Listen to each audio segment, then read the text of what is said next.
व्हिडिओमध्ये शिकत आहे. आज मी तुम्हाला गुरुपौर्णिमेनिमित्त एक गोष्ट सांगणार आहे. माझ्या गोष्टीचे नाव आहे माझा गुरु. आरव चौथीत शिकणार.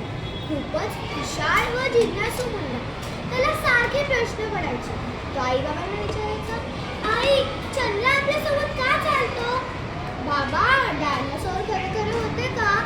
आजोबा माशांना तहान लागते का हो? आधी तर आई बाबा त्याच्या सर्व प्रश्नांची उत्तरे द्यायची. मग नंतर आला त्यांना कंटाळा. आई हसून म्हणाली, बाळा तुझे प्रश्न तर कधी संपतच नाहीत.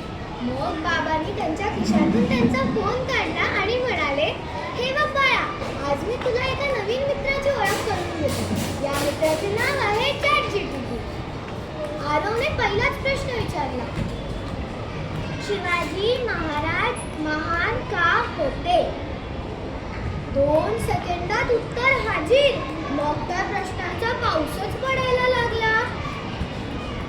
बाबासाहेब आंबेडकर यांना भारतरत्न कसे मिळाले? अरे ह्याचं उत्तर पण 2 सेकंदात हाजीर झालं की. मग तर आरोला अभ्यासात खूपच मजा यायला लागली. शाळेत लिहिण्याची स्पर्धा होती.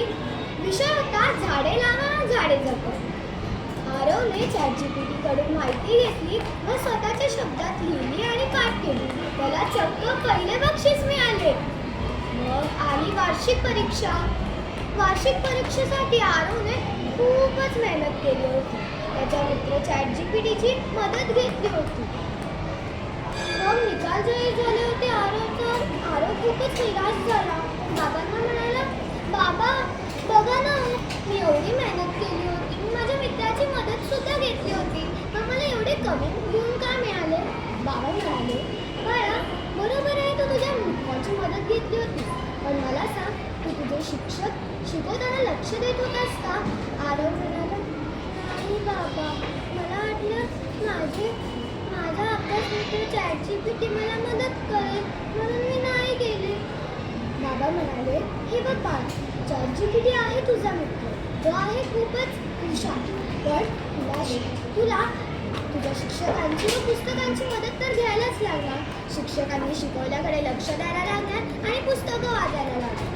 त्या दिवसापासून आरवने खूप मेहनत केली आणि एके दिवशी तो पुढे जाऊन मोठा शास्त्रज्ञ बनला. त्याला एका इंटरव्ह्यूमध्ये विचारले गेले, तुमचा गुरु कोण आहे?